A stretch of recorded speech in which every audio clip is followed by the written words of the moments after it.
ਜੀ ਗੱਲ ਇਹ ਹੈ ਕਿ ਜੋ ਮੇਰਾ ਫਰਜ਼ ਹੈ ਨਾ ਤੁਹਾਨੂੰ ਦਵਾਈ ਲਾ ਕੇ ਮੈਂ ਦੇ ਛੱਡੀ ਹੈ, ਠੀਕ ਹੈ। ਤੇ ਮੈਂ ਹੁਣ ਜਾਊਂਗਾ ਘਰ, ਮੇਰੀ बीवी ਬੱਚੇ ਇੰਤਜ਼ਾਰ ਕਰਦੇ ਪੈਣ ਤੇ ਮੈਂ ਹੁਣ ਜਾਊਂਗਾ। तू 4 दिन रहो ना मेरे को तो मुड़ चला जावी है। हाले मेरी सेहत नहीं ठीक ना। ਉਹ ਅੱਬੂ ਜੀ ਮੈਂ 4 ਦੇ ਕਿਵੇਂ ਰਹਾਂ, ਮੇਰਾ ਗੁਜ਼ਾਰਾ ਨਹੀਂ ਹੁੰਦਾ। और यार गुजारा ही कर ली सा, तू 4 दिन मेरे को रहो सेहत से। ਉਹ ਅੱਬੂ ਜੀ ਗੱਲ ਸਮਝਣ ਦੀ ਕੋਸ਼ਿਸ਼ ਕਰੋ, ਮੇਰੇ ਪਿੱਛੋਂ बीवी ਬੱਚੇ ਹੈ, ਮੇਰਾ ਨਹੀਂ ਗੁਜ਼ਾਰਾ ਹੁੰਦਾ। ਤੇ ਤੁਸੀਂ ਆਪਣੇ ਦੂਏ ਪੁੱਤ ਨੂੰ ਬੁਲਾ ਲਓ। यार ਉਹਨੂੰ ਮੈਂ ਕਿਵੇਂ ਬੁਲਾਵਾਂ ਜਦੋਂ ਤੂੰ ਇੱਥੇ ਆਇਆ, ਤੂੰ ਜਾਂਦਾ ਪਿਆ ਤੇ ਮੁੜ ਉਹ ਕਿਵੇਂ ਰਾਸੀ ਹੈ।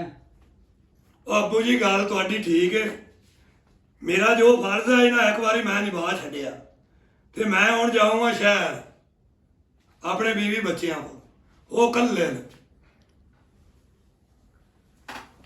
ਠੀਕ ਹੈ, ਅੱਲਾ ਹਾਫਿਜ਼, ਆਪਣਾ ਖਿਆਲ ਰੱਖੀ।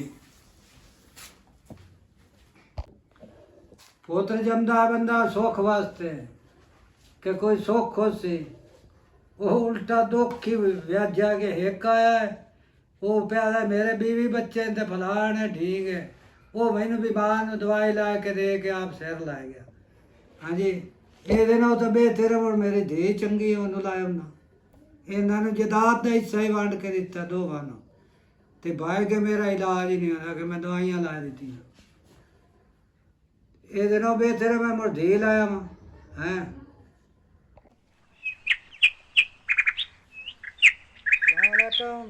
वालेकुम अस्सलाम। पुत घर आ जा यार, मेरी बड़ी तबीयत खराब है, गुर्दे बड़ी दर्द है।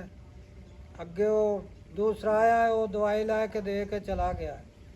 मेरे आखे घर की जड़ी है ना वो तबीयत ना सही।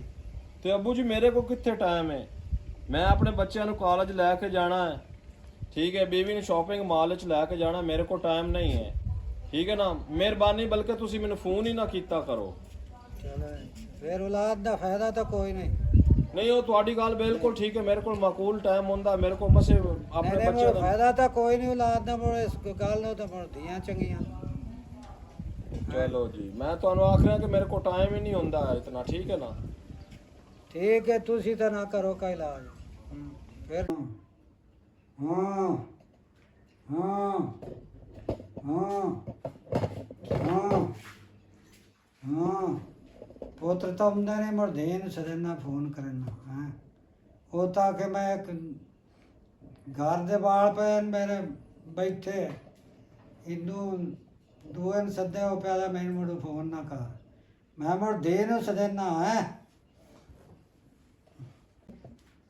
आ पुत्रां तो दिते सारी जमीन जमून वंड के, धी नूं दिता कुछ नहीं, धी दा आप उल्टा खा बैठा है। वो पड़ोते ही मैं जले, पोतरा अपना ना कोई नेड़े आंदा ना जांदा। आज मैं धी नूं सदेना ना फोन ते, उस तो पुछ रहा मैं तेरा की हालात है।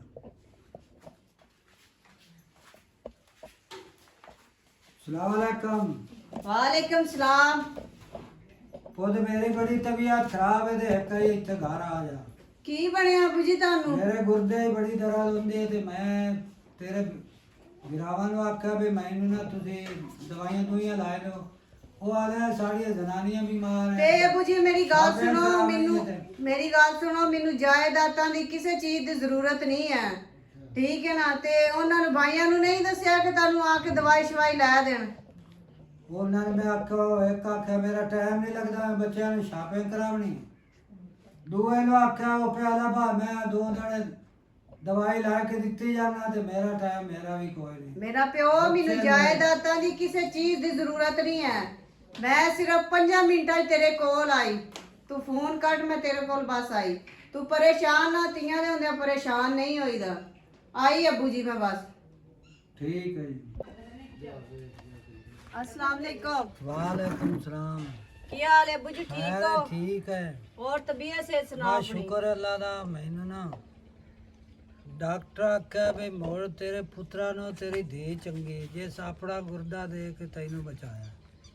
ਹੁਣ ਔਲਾਦ ਨੂੰ ਮੈਂ ਕਿਤੇ ਖਤਰਾ ਜਦੋਂ ਮੈਨੂੰ ਨਾ ਦਵਾਈ ਨਾ ਲਾਣੇ। ਇੱਕ ਵਾਰ ਦਵਾਈ ਇੱਕ ਲਾ ਕੇ ਦੇ ਗਿਆ ਕਿ ਮੇਰੇ ਬੱਚੇ ਨੇ ਪਿੱਛੇ ਮੈਂ ਆਖਿਆ 4 ਦਿਨ ਰਹਿ ਲਾ, ਉਹਨੇ ਸਿਰ ਲਾ ਗਿਆ। ਦੂਏ ਨੂੰ ਸੱਦਿਆ, ਆਖੇ ਜੀ ਮੈਂ ਬੇਗਮ ਨੂੰ ਜਾ ਕੇ ਉੱਥੇ ਸ਼ਹਿਰ ਫਿਰਾਉਣਾ। ਮੁੜ ਮੈਨੂੰ ਦੇ ਹੀ ਕੰਮ ਆਈ ਹੈ ਨਾ। ਅੱਬੂ ਮੈਨੂੰ ਕਿਸੇ ਚੀਜ਼ਾਂ ਦੀ ਜ਼ਰੂਰਤ ਨਹੀਂ ਹੈ, ਮੈਨੂੰ ਤੇਰੀ ਜ਼ਰੂਰਤ ਹੈ, ਨਾ ਤੇਰੀ ਜਾਇਦਾਦਾਂ ਦੀ ਨਾ ਕਿਸੇ ਦੀ ਜ਼ਰੂਰਤ ਹੈ। ਉਹ ਪੁੱਤਰ ਕਾਹਦੇ ਹੁੰਦੇ ਨੇ ਜਿਨ੍ਹਾਂ ਨੂੰ ਮਾਂ ਪਿਓ ਦਾ ਖਿਆਲ ਨਾ ਆਵੇ। ਬਈ ਇਸੇ ਤਰ੍ਹਾਂ ਹੁੰਦੇ ਨਾ ਪੁੱਤ, ਮੁੜ ਤੈਨੂੰ ਪਤਾ ਪੋਤਰੇ ਹੀ ਹੁੰਦੇ ਨੇ ਨਾ। ਧੀਆਂ ਹੀ ਕੰਮ ਆਉਂਦੀਆਂ ਨੇ, ਕੋਈ ਵੀ ਨਹੀਂ ਕੰਮ ਹੁੰਦਾ। ਆਉਂਦੀਆਂ ਧੀਆਂ ਨੂੰ ਤਾਂ ਧੀਆਂ। ਜਾਇਦਾਦ ਨਹੀਂ ਚਾਹੀਦੀ, ਮਾਂ ਪਿਓ ਚਾਹੀਦਾ ਵਾ। ਚਲੋ ਅੱਲਾ ਬਿਹਤਰ ਕਰਸੀ। ਇਹਨਾਂ ਪੁੱਤਰਾਂ ਨੂੰ ਤਾਂ ਵੇਖ ਲਿਆ ਨਾ, ਜਿਹੜਾ ਸਾਡਾ ਇਹਨਾਂ ਇਲਾਜ ਕੀਤਾ ਜਾਂ ਮੇਰੇ ਨਾਲ ਟੁਰ। ਅੱਬਾ ਤੇਰੀ ਜਾਇਦਾਦ ਦੀ ਲੋੜ ਨਹੀਂ ਹੈ ਮੈਨੂੰ, ਤੇਰੀ ਦੀਦਾਰ ਦੀ ਲੋੜ ਹੈ ਮੈਨੂੰ। ਤੇ ਅੱਲਾਹ ਤਾਲਾ ਤੈਨੂੰ ਖੁਸ਼ ਰੱਖੇ, ਤੇਰਾ ਤਾਂ ਮੈਂ ਹੱਕ ਹੀ ਖਾ ਗਿਆ ਹਾਂ। ਤੈਨੂੰ ਤਾਂ ਮੈਂ ਦਿੱਤੀ ਵੀ ਕੋਈ ਸ਼ਾਹ ਨਹੀਂ। ਹਾਂਜੀ, ਜੋ ਕੋਈ ਸ਼ਾਹ ਮੈਂ ਪੁੱਤਰਾਂ ਦੇ ਬੈਠਾ ਤੇ ਦੇਣ ਦਿੱਤੀ ਕੋਈ। जी अस्सलाम वालेकुम ਵੀਵਰਸ, ਕੀ ਹਾਲ ਚਾਲ ਹੈ? ਠੀਕ ਠਾਕ, ਉਮੀਦ ਕਰਨੇ ਆ ਕਿ ਤੁਸੀਂ ਵੀ ਖੈਰ ਖਰੀਅਤ ਨਾਲ ਸੋ, ਅਸੀਂ ਵੀ ਖੈਰ ਖਰੀਅਤ ਨਾਲ ਆ। ਤੇ ਇਹ ਸਾਡਾ ਚੈਨਲ ਹੈ ਜਨਾਬ ਨੌਰੀਨ HD, ਇਹਨੂੰ ਜਾ ਕੇ ਸਬਸਕ੍ਰਾਈਬ ਵੀ ਕਰੋ, ਫਾਲੋ ਵੀ ਕਰੋ, ਸ਼ੇਅਰ ਵੀ ਕਰੋ, ਘੰਟੀ ਵਾਲੇ ਬਟਨ ਨੂੰ ਦਬਾ ਕੇ ਰੱਖੋ ਤਾਂ ਕਿ ਨਵੀਂ ਆਉਣ ਵਾਲੀ ਨੋਟੀਫਿਕੇਸ਼ਨ ਤੁਹਾਡੇ ਕੋਲ ਜਲਦ ਤੋਂ ਜਲਦ ਪਹੁੰਚ ਜਾਵੇ। ਤੇ ਜਨਾਬ ਅੱਜ ਦੀ ਸਾਡੀ ਸਟੋਰੀ ਹੈ ਧੀ ਦਾ ਹੱਕ। ਜਿਹੜੇ ਬੰਦੇ ਆਪਣੀ ਧੀਆਂ ਨੂੰ ਜਾਇਦਾਦ ਤੋਂ ਲਾਹਕ ਕਰ ਦਿੰਦੇ ਨੇ, ਉਹਨਾਂ ਦੀ ਕੋਈ ਸ਼ਾਹ ਨਹੀਂ ਦਿੰਦੇ ਹਨ। ਧੀ ਦਾ ਵੀ ਹਿੱਸਾ ਹੁੰਦਾ ਜਾਇਦਾਦ ਦੇ ਵਿੱਚ। ਪੁੱਤਰਾਂ ਦਾ ਸੋਚਦੇ ਕਿ ਪੁੱਤਰਾਂ ਦਾ ਹੀ ਫਾਇਦਾ ਹੋਣਾ ਚਾਹੀਦਾ ਜਾਂ ਹੈ, ਧੀਆਂ ਦਾ ਨਹੀਂ ਤੇ ਹੋਣਾ ਪੁੱਤਰਾਂ ਨੂੰ ਵੰਡ ਕੇ ਦੇ ਦਿੰਦੇ ਨੇ ਤੇ ਧੀਆਂ ਦਾ ਹੱਕ ਖਾ ਜਾਂਦੇ ਨੇ। ਠੀਕ ਹੈ ਨਾ? ਤੇ ਧੀ ਦਾ ਵੀ ਪੂਰਾ ਜਾਇਦਾਦ ਤੇ ਹੱਕ ਹੁੰਦਾ, ਧੀ ਨੂੰ ਵੀ ਹਿੱਸਾ ਦਿੱਤਾ ਕਰੋ।